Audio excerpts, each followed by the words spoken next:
ঠিক নিশ্চয়ই আপনি শুনেছেন যে কিছুক্ষণ আগে আগরতলা প্রেস ক্লাবে সাংবাদিক সম্মেলন করেছিলেন মথার বিধায়ক রঞ্জিত দেববর্মা, এবং তিনি স্পষ্ট করে জানিয়ে দিয়েছেন যে এই সময় তারা সরকার থেকে সমর্থন প্রত্যাহার করে নেবেন। এমনকি সাংসদ কৃতি সিং দেববর্মাও সেখানে পদত্যাগ করবেন বলে তিনি জানিয়ে দিয়েছেন। এই সম্পর্কে আপনার কাছে আমরা প্রতিক্রিয়া জানবো। কংগ্রেসের তরফে কি বক্তব্য থাকবে আপনার? তুলে নেবেন আর তুলে নিলেন এর মধ্যে অনেক পার্থক্য রয়েছে। ঘোষণা দিয়েছেন, এটা তো গভর্নরকে চিঠি দেবে, গভর্নরকে চিঠি দিয়ে জানাবেন যে আমরা এই গভর্নমেন্টের উপর থেকে আমরা আমাদের 13 জন বিধায়কের সমর্থন আমরা প্রত্যাহার করে নিলাম। সাংবাদিক সম্মেলন করে তুলে নেবার আপনি শিরোনামটা হতে পারে তুলে নেওয়ার হুমকি দিলেন, নিলেন যেদিন হবে সেদিনকে ফোন করা আমার রিয়েকশন। অবশ্যই যেহেতু হুমকি দিলেন ঠিক আপনার কথা মতো, এ নিয়েও কি প্রতিক্রিয়া থাকবে? না, এখন ধরুন এটা তো বিজেপির সে বিল নেই, ইচ্ছে নেই যে আদিবাসীদের জন্য তাদের ন্যায্য দাবি দেওয়া, যেগুলো ন্যায্য দাবি দেওয়া সেগুলো মিটিংয়ের কোন প্রচেষ্টা সরকারের তরফ থেকে নেওয়া হচ্ছে না, কেন্দ্রীয় সরকারের তরফ থেকে। এখন ধরুন কি তাদের ওই সো কল্ড এগ্রিমেন্টের মাধ্যমে ব্রডার স্পেকট্রামে কিছু কিছু জিনিস আমরা ল্যান্ড রাইটস অমুক আমরা শুনতে গিয়েছি, কিন্তু মথা কিংবা কেন্দ্রীয় সরকারের তরফ থেকে, বিশেষ করে মথার তরফ থেকে স্পেসিফিক কি চাইছে অন্তত রাজ্যের মানুষ, আদিবাসী মানুষ, আমরা যারা রাজনীতি করি আমরা কিন্তু কিছুই জানলাম না মথার স্পেসিফিক ডিমান্ড কি কেন্দ্রীয় সরকারের কাছে।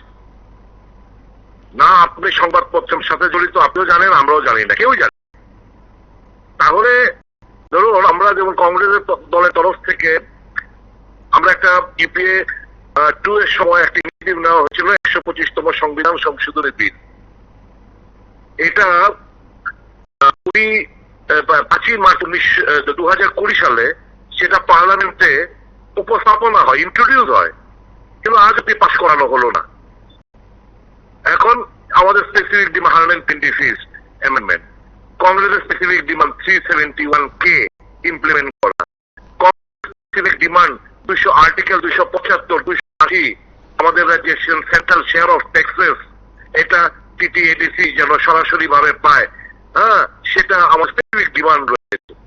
অনুরূপ ভাবে মথা স্পেসিফিক ডিমান্ড কেউ কিছু জানি না। তো স্বাভাবিকভাবেই কেন্দ্রীয় সরকারও এটার সুযোগ নিয়ে ডিলিং প্রসেস, আর কেন্দ্রীয় সরকারের শুধু ইচ্ছা নেই আদিবাসীদের জন্য কিছু করা, অর্থনৈতিক, রাজনৈতিক, সামাজিক বিকাশ ঘটানো তাদের অভিপ্রায় নেই। কাজেই এটা তো অপরচুনিস্টিক একটা অ্যালায়েন্স। এটা হচ্ছে আপনার বোঝ বুঝেন না অ্যালায়েন্স, নিজের আখের গোছানো অ্যালায়েন্স। বিজেপি কিছুই করবে না, কিছু করার তাদের অভিপ্রায় নেই।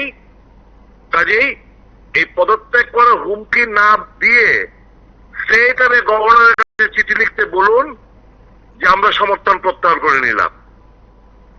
এই ধমকি আগেও অনেক দেওয়া হয়েছে। এখন সরকারও থাকবে, রসমালাইও খাবে, পাওয়ারও এনজয় করবে, আর দুদিন বাদে বাদে টিপ্রাসা জাতি গোষ্ঠীর আবেগকে পুঁজি করে রাজনীতি করবে। এটা হতে পারে না, এটা হঠাৎ রাজনীতি আমরা মনে করি। আমি যদি ভুল না করি মাত্র কয়েকদিন আগে, খুব সম্ভবত গত পরশু দিনে আপনি একটা মন্তব্য করেছিলেন কোন একটা জায়গায়, বলেছেন যে অনেকেই কংগ্রেসের সঙ্গে নেই, বা মানে সশরীরে কংগ্রেসের সঙ্গে নেই কিন্তু মনে প্রাণে আছে, বিজেপির সঙ্গে ফিজিক্যালি থাকলেও তারা মনে প্রাণে বিজেপির সঙ্গে নেই। আজকের বিষয় বা ঘোষণা যদি সত্যি সত্যি বাস্তব হয়, হুমকি মানে আপনি যেভাবে বলছিলেন হুমকি যদি বাস্তব হয়, তাহলে কি আরো বৃহৎ পরিসরে কংগ্রেসের জন্য সুখবর আসছে? সেটা ধরুন আমি বলছি ইফ এন্ড বাটস এর ব্যাপার না। আগে এটা হচ্ছে, আমি তো বলছি মথাকে ভোট দিয়েছে মানুষ, রাজ্যের মানুষ, to lead the main opposition. একটা মেইন অপোজিশন পার্টি পুরোটা সরকারের সঙ্গে পাওয়ার এনজয় করছে। ভারতবর্ষের রাজনৈতিক ইতিহাসে এই প্রথম।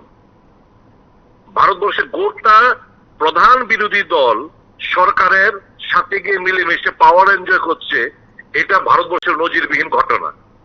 আগে মথা পাওয়া থেকে সরে আসুক, জনজাতিদের এবং আদিবাসীদের কিংবা তিব্বতা জাতি গোষ্ঠীর জন্য আন্তরিকভাবে লড়াই সংগ্রাম করুক।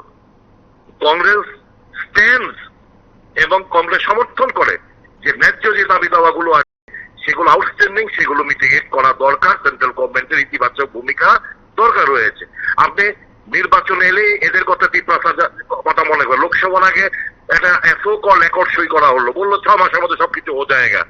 এবং মার্চের 2 তারিখ আরেক মার্চ গিয়ে আরেকটা নতুন আরেকটা মার্চ আছে। মোর দেন 1.5 years লেফট, 1.5 বছর পার হয়ে গেছে, এখনো কিছুই করেনি। ইন্টারলোকেটার থেকে কত কত নতুন শব্দ, ওয়ান লাস্ট ফাইট, এই সেই অনেক কিছু শুনেছি আমরা বহু ডায়লগ শুনেছি। এখন এই যে স্বাভাবিকভাবেই এই যে ডিমান্ড, এই ডিমান্ড কিংবা ডিমান্ডটা কি এটাই আমরা জানলাম না, তো কি আর বলবো এই সমস্ত রাজনীতির ব্যাপারে। তো আমাদের মনে হয়, আমার ব্যক্তিগত আমার দল মনে করেন যে মথা এবং বিজেপির it is an opportunistic alliance. BJP তাদের সদিচ্ছা নেই আদিবাসীদের জন্য কিছু করার। Motha should come out of the government. হুমকি টুমকি না, গভর্নরের কাছে স্টেট চিঠি দিয়ে জানিয়ে দেওয়া যে আমরা এই কজে এই কারণে সরকার থেকে প্রত্যাহার করে নিলাম। এই হুমকি টুমকি দিয়ে কোনো লাভ হবে না, এই খেল বহু খেলেছে। আর একটা বিষয় রয়েছে, আপনিও তো বিজেপিতে গেছেন অন্য দল হয়ে, আপনি কিন্তু বিজেপি থেকে যখন গেছেন সরকারে ছিলেন, মন্ত্রী হয়েছেন, তারপর ফিরে এসছেন। যখন কংগ্রেস ভবনের সামনে একটি কর্মসূচিতে আপনি বক্তব্য ছিলেন তখন বলছিলেন কেউ থাকতে পারবে না, মন থেকে বলছিলেন, মন থেকে কেউ সে দলে থাকতে পারবে না।